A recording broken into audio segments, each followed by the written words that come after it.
la Convention 190, même si, comme je l'ai précisé, chaque pays a sa culture, chaque pays a ses croyances, chaque pays a ses réalités. Et il va falloir qu'on en tienne compte. Et le Sénégal est un pays ouvert en matière de ratification de conventions.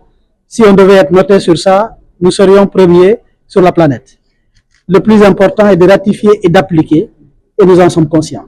Donc, à quand la ratification de la C190, alors, monsieur le ministre? Nous venons d'élire une nouvelle assemblée qui n'est même pas encore installée.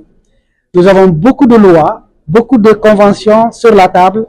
Je ne peux pas indiquer une date, mais la volonté politique est là, c'est le plus important. Et nous y travaillons déjà.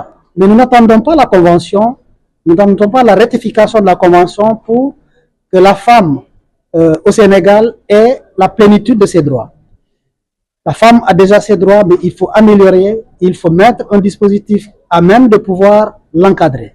Et c'est la raison pour laquelle nous pensons que aujourd'hui, 26 novembre 2024, je vais lancer dans quelques minutes les travaux de reprise du Code du travail, le nouveau Code du travail à la demande du chef de l'État, Bassirou Diomaye Diakhar Faye.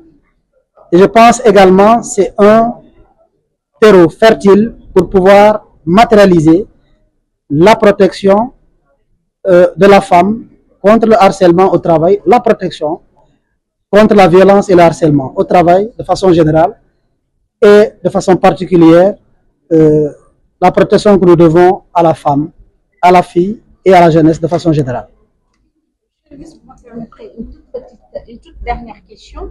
Vous l'avez dit, l'Assemblée va être installée dans les jours à venir et pour la première fois, nous avons un député malvoyant. Donc, est-ce que les dispositions sont, en tout cas, le cadre qui devrait y être pour que cette personne vivant avec un handicap puisse faire correctement son travail? Je ne peux pas assurer que le cadre au plan fonctionnel y est parfaitement.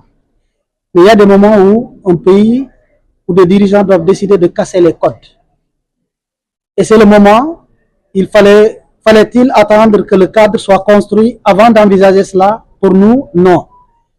Aujourd'hui, il est clair qu'un député malvoyant ne peut pas siéger tant que le cadre n'est pas mis. Qu'il soit déjà là-bas ou pas, nous pensons avoir utilisé la bonne méthode et je pense que ça fait tilt dans beaucoup de régimes, dans beaucoup de pays, que cette frange de la population a sa place partout. Et parfois, ils sont plus efficaces. Il m'a été donné de découvrir dans mes voyages que ces personnes qu'on estime handicapées, ce n'est que mot. Parce que l'handicap n'existe que dans la tête de ceux qui y croient. Et dans le monde du travail, lorsqu'on adapte les outils, lorsqu'on adapte l'environnement, ils sont parfois plus productifs que ceux qu'on croit être en possession de toutes leurs facultés. C'est la raison pour laquelle nous félicitons ces honorables députés handicapés. Nous avons fait ce choix et nous savons que nous y parviendrons. Et c'est tout le bonheur de cette frange de population. En fait, l'objectif de cette rencontre est double. Le premier, c'est de pouvoir restituer aux mandants de la zone UEMOA les résultats de la recherche qui a été menée depuis 4 ans sur la violence et le harcèlement dans le monde du travail et ensuite travailler sur l'égalité de rémunération entre les hommes et les femmes dans la sous-région en partenariat avec la Coalition internationale pour l'égalité salariale EPIC. Cet événement est réalisé par un projet du BIT qui s'occupe de ces deux problématiques et qui est basé à Dakar et financé par la France. Le résultat de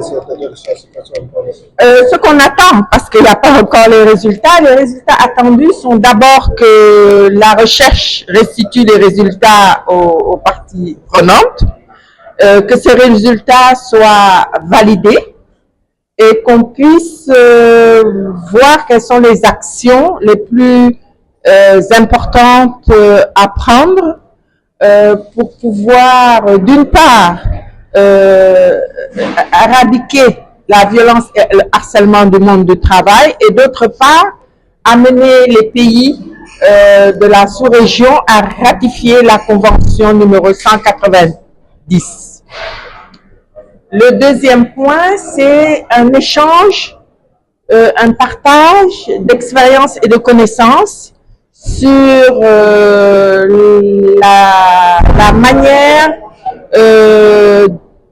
dont on se prend pour pouvoir réduire l'écart salarial, l'écart de rémunération entre les hommes et les femmes, et ce sera vraiment un brainstorming sur les résultats aussi de certaines recherches, mais aussi le travail qui est effectué avec les coopératives de femmes dans le cadre de la formalisation pour une réduction des écarts de rémunération entre les sexes.